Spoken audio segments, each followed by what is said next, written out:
కొన్ని నా లైఫ్‌లో జరుగుతున్న నా గురించి పొగడ్తలైతే చెప్పేద్దామా? మీతో పాటు నాకు షేర్ చేసుకోవాలనిపించింది. బికాజ్ పొగడ్తలెప్పుడు మీతో పాటు కూడా షేర్ చేసుకోవాలా కాబట్టి. సో, ఫస్ట్ ఏం జరిగిందో చెప్పేస్తాను. మా ఇంట్లో అందరికీ గానీ, ఫ్యామిలీలో గానీ ఏ బోండాస్ గానీ, డీప్ ఫ్రైస్ ఏమన్నా చేస్తే కారం ఒకటి చేస్తాం. దాంతో నంచుకొని అయితే తింటామనమాట. టేస్ట్ విల్ బీ గుడ్ అనేసని. సో, దీని స్టోరీ అయితే చెప్దాం అనుకుంటున్నాను. పొగడతలు చాలా బాగా పోతుంది కాబట్టి ఏమంటే ఇలానే ఫ్యామిలీ అంతా గ్యాదర్ అయ్యాం. సడన్‌గా క్లైమేట్ ఇదిగా కూల్‌గా ఉంది కాబట్టి ఏదైనా తిందామని అయితే తెచ్చారనమాట. సో, బేసికల్లీ నేను మా హోమ్‌లో లేదు. ఇంకొకరు హోమ్‌లో అయితే ఉన్నామనమాట. మా వదిన హోమ్‌లో అయితే గ్యాదర్ అయ్యాము.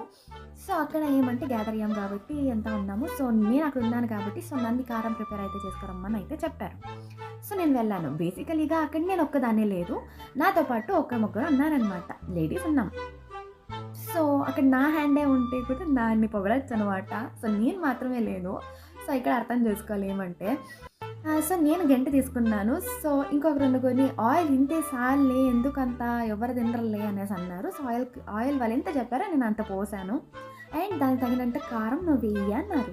సో, నేను దానికి తగినట్టుగా కారం అయితే వేసాననమాట. వేసుకొని సాల్ట్ అంతా వేసి దానికి ఏం వేయాలో అదంతా వేసుకొని పోయి ఇచ్చాననమాట.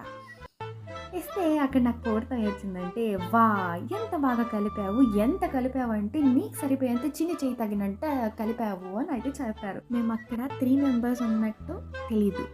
డిస్కషన్ చేసినాము. వాళ్ళు చెప్పారు. నేను సో కలిపానని తెలీదు. సో, అక్కడ నేనే కదా వాళ్ళు నాకే కదా చెప్పారు. సో, నేనే కదా ప్రిపేర్ చేసి ఇచ్చాను కాబట్టి సో, నేనే మొత్తాన్ని చేశాననుకోని నాకే క్రెడిట్ ఇచ్చారు. సో, బేసికల్లీగా అర్థం చేసుకోవాల్సింది ఏమంటే నాది చిన్ని చెయ్యి. బికాజ్ నాకు తెలీదు ఇది దేని వల్ల వచ్చిందో నాకు తెలీదు. నాది చిన్ని చెయ్యే. లే అనడం లేదు. బట్ ఆ రోజు నా ఒక్కదాని చెయ్యే పడలేదు. బికాజ్ అక్కడ చాలామంది చెయ్యి పడింది కాబట్టి అలా కలిపాననమాట. సో, ఈ పొగడ్త నాకు మాత్రమే వచ్చింది. ఇది లైఫ్ లాంగ్ అయితే వెళ్ళిపోతుంది.